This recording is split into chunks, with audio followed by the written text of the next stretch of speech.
Guys, nandito kami ngayon sa simbahan ng Baclaran. Ayan o, kasi palis niya si Mrs. Puntang Qatar. Kaya ito, nandito kami ngayon nagsisimba.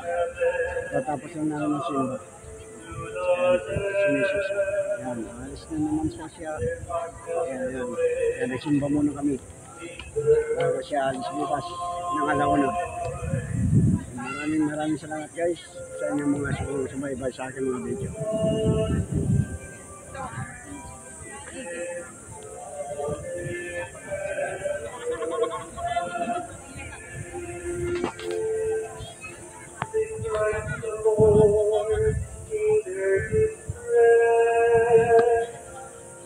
From the train, you rescue the He passes forth a gentle breeze in the billows of the sea. Mercy.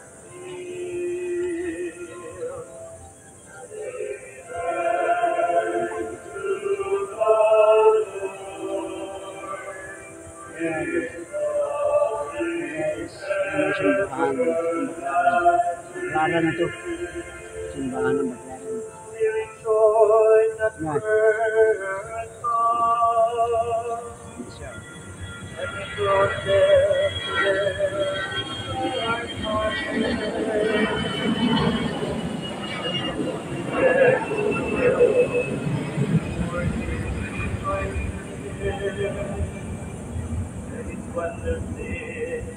The children of men.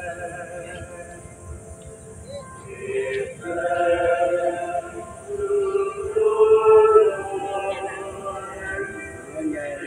to the Lord. Please subscribe my YouTube channel. Sa mga hindi pa nakapag-subscribe, mag-subscribe na kayo para mapanood niyo ako yung mga video.